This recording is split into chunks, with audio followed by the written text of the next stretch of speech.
So welcome everybody. My name is Alicia, and I'm excited to bring you the second workshop in our three-part series. Tonight's workshop is on bringing kindness to ourselves. And I am particularly excited about this class, again, because Cynthia Wilcox, who led us last time and leading us all through these three workshops, will be leading us again tonight. And this is, again, a 90-minute workshop, and we are going to be recording this, but the purpose of the recording is just to have people able to access it later. And the only person who will be on this screen is Cynthia Wilcox, so no need to worry about that. So Cindy, do you want to take it away? Sure. All right. Thanks, Alicia. So, hi, everyone. I'm happy to see you. And I'm just curious, is everyone who's here, were you here last time as well? Yes, Alicia was, I know. Well, welcome, everybody. This small of a group really changes the nature of our time together. And in fact, maybe we'll just stay together and do most of the interaction all together since it's so small. So that'll work out too. So last time we worked with finding stability and steadiness in the body, also known as grounding. And we worked with bringing an attitude of kindness to ourselves, being on our own side and watching for criticism, the inner critic. And we talked about using those skills as a resource so that when we go into the deep waters of emotion, we have ways of stabilizing ourselves. And so we're going to be doing some more work this week with going into emotion, and we're going to be doing a deeper dive on the self-kindness, self-compassion. And so one of the other resources that we want to really watch for and try to put into place tonight is slowing down and tracking emotion in the body. So we're going to start with some guidance to bring awareness into the body. And we'll keep coming back to that throughout the night, because when we have emotion arise, if we can set aside the content, the story that is eliciting the emotion, and experience it as just felt sense in the body, then that allows us to really metabolize the emotion through the body. And if we're going slowly with it, then we can choose how far do we go. We can notice if we're getting off balance.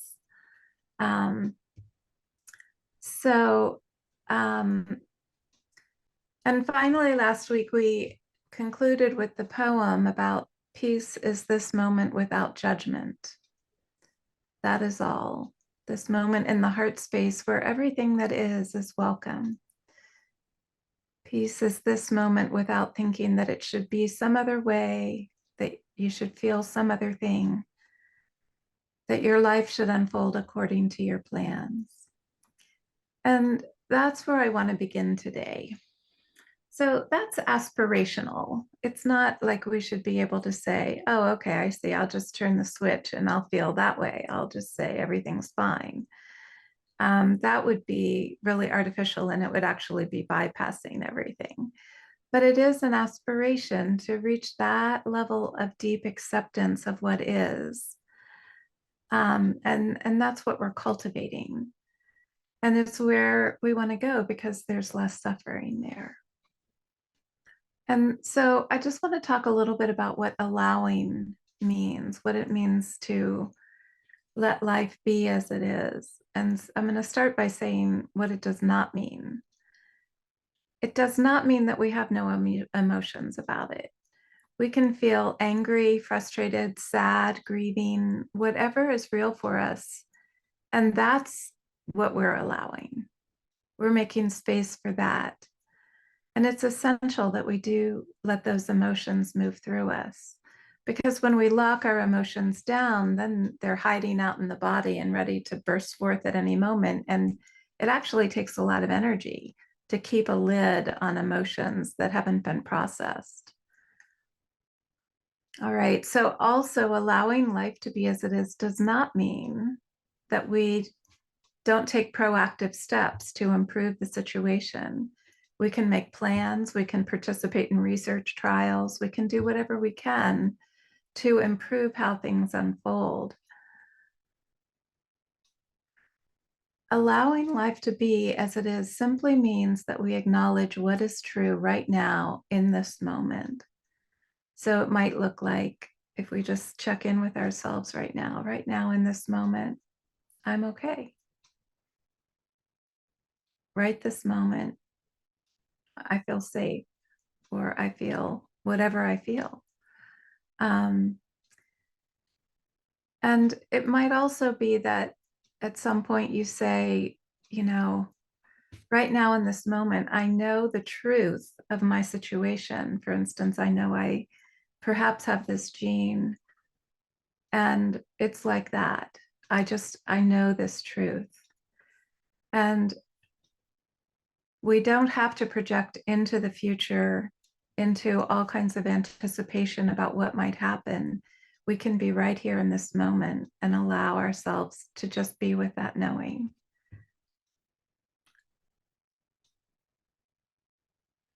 So, allowing includes whatever is here right now. And often the very top layer of what is here is resistance, what we call resistance. And resistance is the no that wells up from deep inside, like, I don't want this. I don't want life to be this way. And so we're going to do a little work right now with that no. And the no can have all kinds of emotions in it. It can have anger, despair, frustration. It can contain anything. But we're going to just really check in, because that is, we kind of have to go through that top layer before we can get to the deeper layers. So before we go into it, we're going to remember our resources and come into the body. And so just take a moment, and if you feel comfortable closing your eyes, you can do that, or just look downward. And let yourself breathe into the body and just feel yourself present from the inside. See what you can notice about how it feels inside.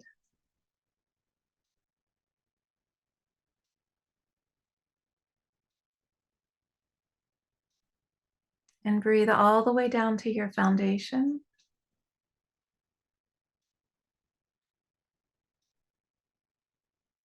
And the foundation might be your feet on the floor. Let the breath come all the way down through the torso, into the legs, and feel yourself living inside your feet. And you might sense there's no separation between your feet and the floor.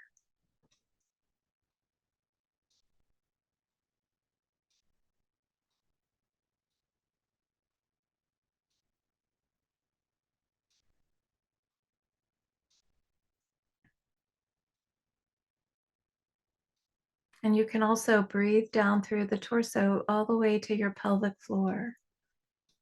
And so when the breath fills your lower belly, you might sense that breath brings you more in contact with the seat beneath you. See if you can feel that.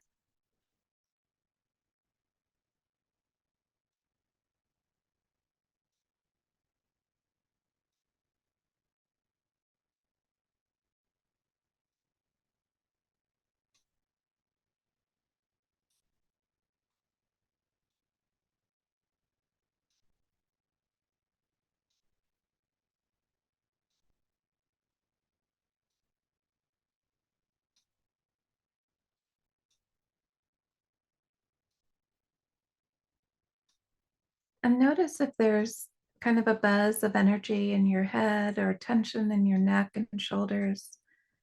And see if you can invite that energy in the upper part of you to filter down towards your foundation. So you're just settling, really coming to rest deeply within yourself.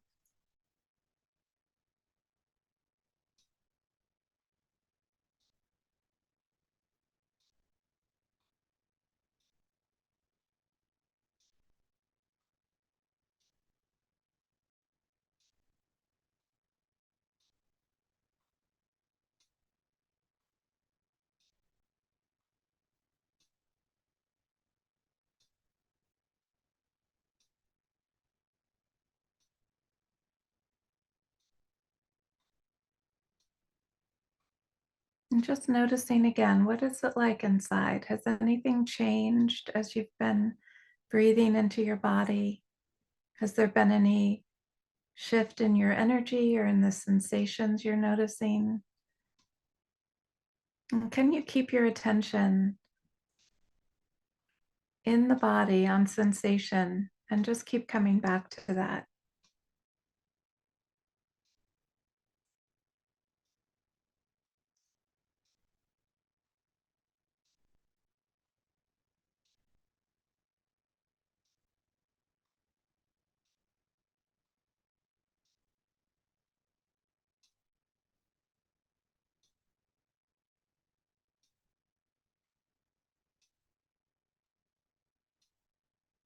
Now, whenever you're ready,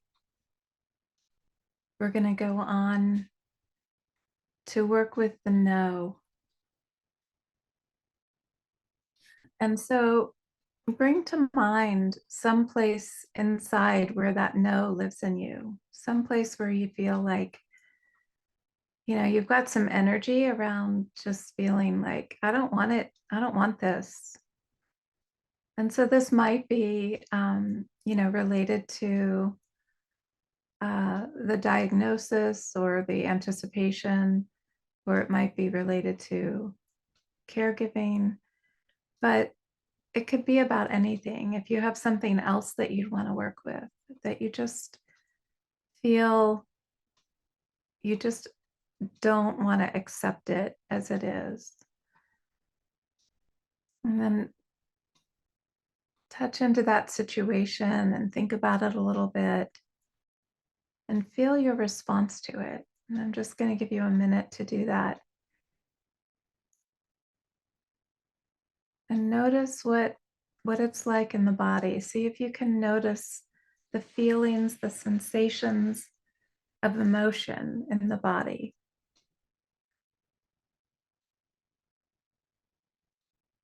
And I just want to check in whenever you're ready and see, like, do you have a sense of that before we go forward? Do you have something that you can feel that you'd like to work with? You can just give me a thumbs up if you do.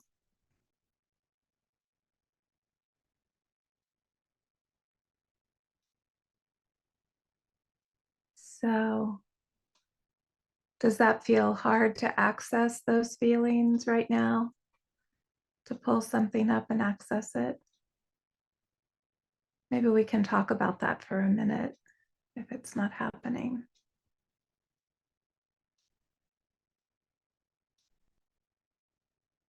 Would anybody be willing to tell me what you're running into?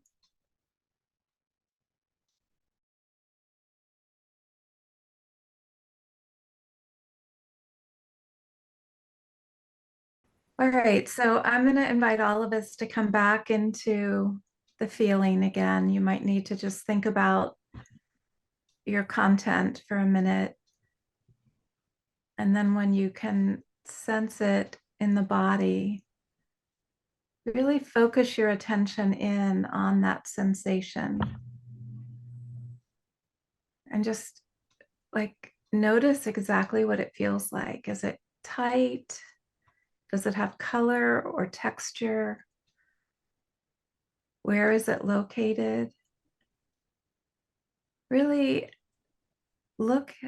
experience it in detail so it takes all your attention, and see if you can avoid any more thinking about it and just let the emotion be moving in the body. This way, you can make space for the feeling. You are allowing the no. You're allowing your body to metabolize the emotion that's here. And this might seem very simple, but it's actually very profound.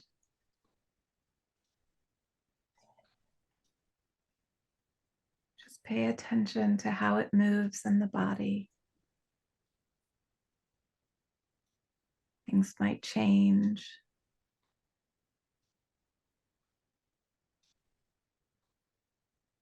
When we do this, we're honoring the feeling. We're allowing the body the time to kind of digest the emotion, letting it move through, transform, release, whatever needs to happen.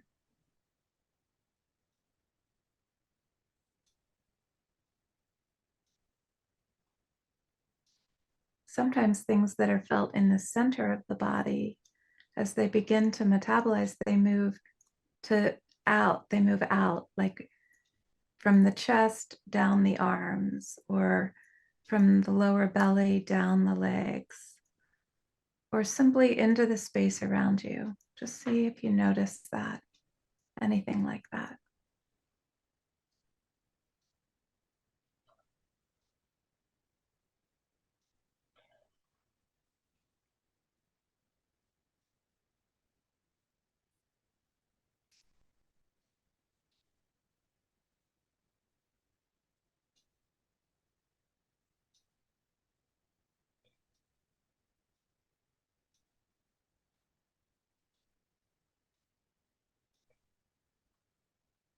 And so as each layer softens and releases, we might start to touch into something that's the next layer down.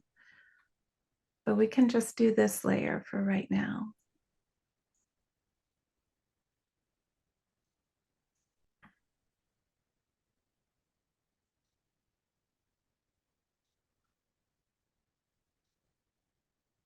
It's possible to spend quite some time allowing something to move through the body. And maybe I can ask you just to signal with your hand when it feels complete for you.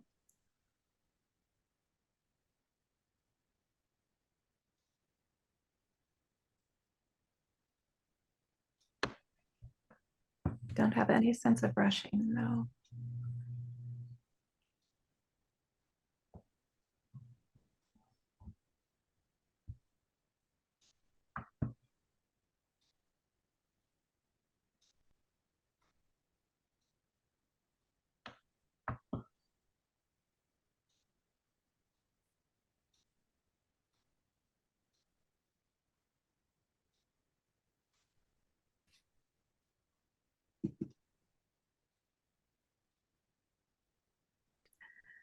You're just processing an emotion,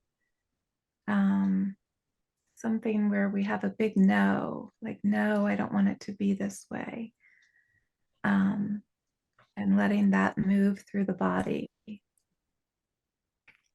And that is the kind of thing that can happen with emotion. You know, it starts when we give it the space and the focus like this, it can start to move through the body and it starts to release in layers.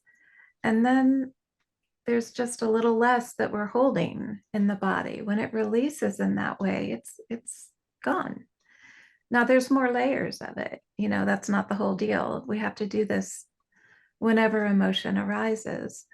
But that's really, it's a really cool thing when you can actually feel it release that way.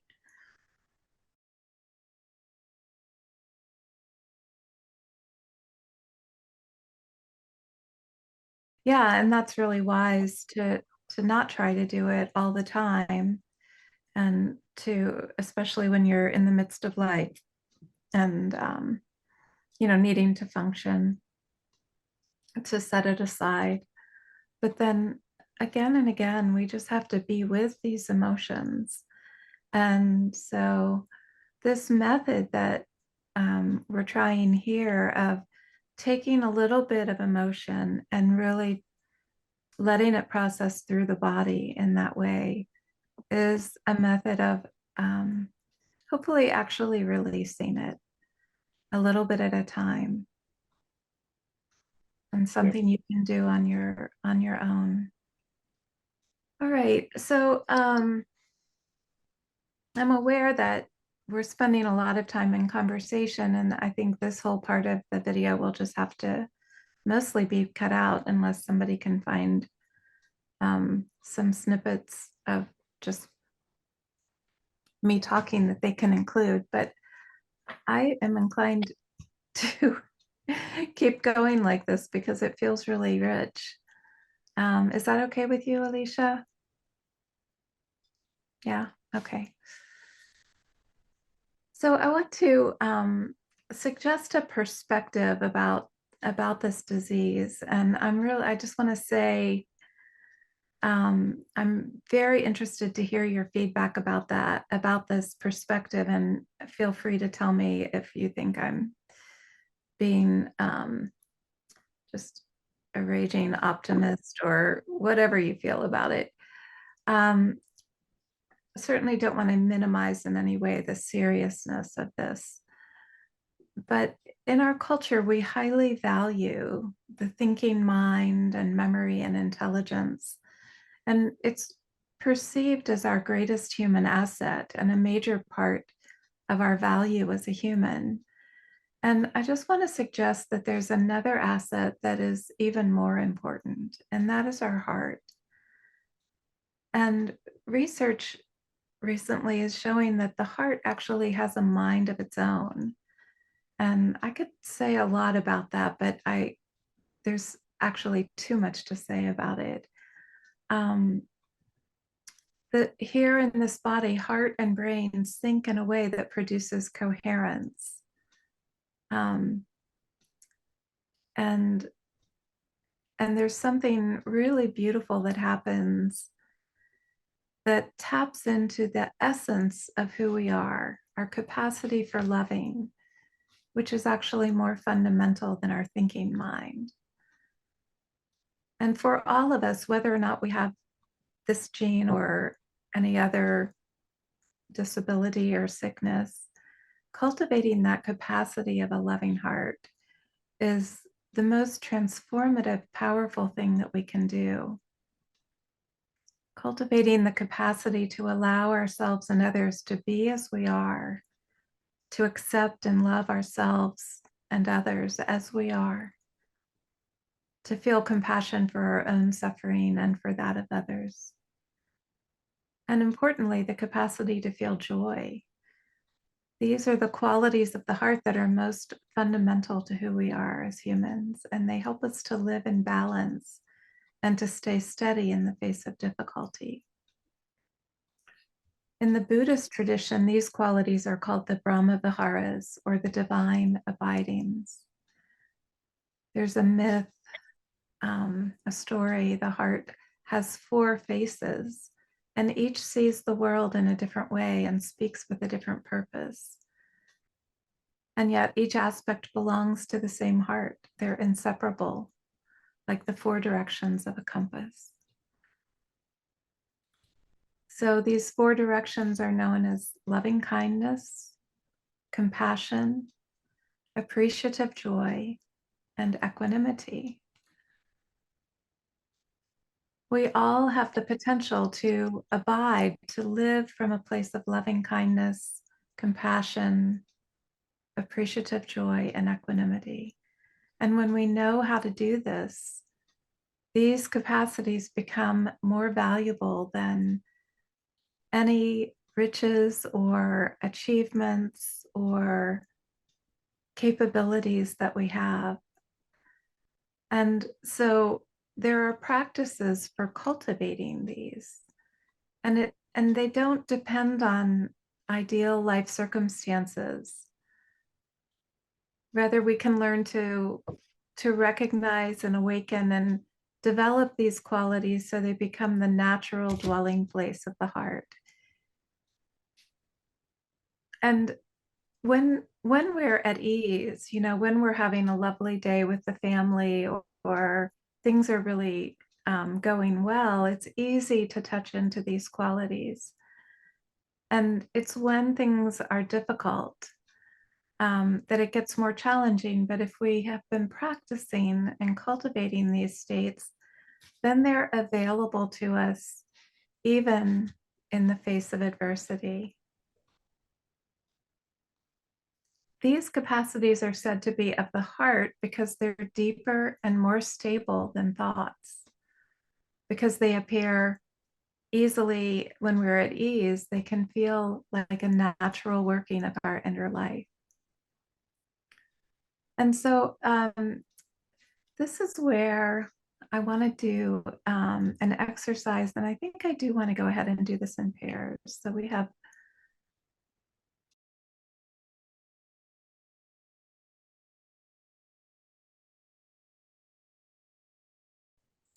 well, thank you all so much for sharing those thoughts. I we've gone much more slowly through what I had planned tonight because we're all together talking, and it's been so rich. I just want to bring in this last point because a couple of people were mentioning it's easier to be compassionate and kind to others than to ourselves, especially if you're anticipating that you might become a burden. I think that really that probably does feel like a boulder, and that's something that deserves just a great deal of self-compassion. Um, that is its own suffering, to know that is in your future, and to cultivate so much kindness for yourself, and this very strong intention to remain loving throughout, and kind of create the neural pathways for that loving response. So that's the thing that endures. And so I would just ask you to reflect on, excuse me, is there some way that you could allow yourself your own emotions? And if you're struggling with self-compassion and kindness, some way that you could bring more kindness to yourself and recognize the validity and importance of your own experience. What would that look like? What does treasuring yourself look like? So important.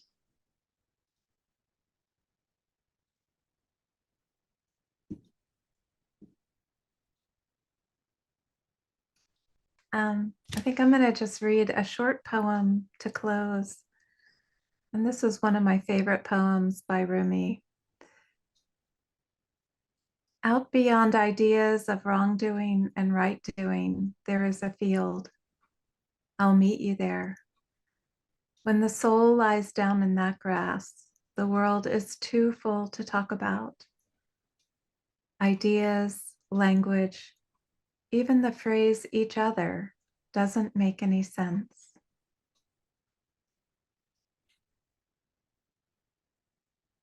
Out beyond ideas of wrongdoing and right doing, there is a field. I'll meet you there. When the soul lies down in that grass, the world is too full to talk about. Ideas, language, even the phrase each other doesn't make any sense.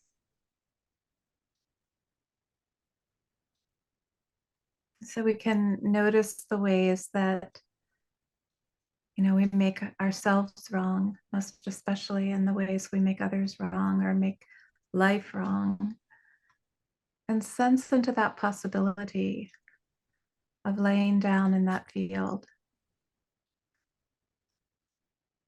out beyond those ideas.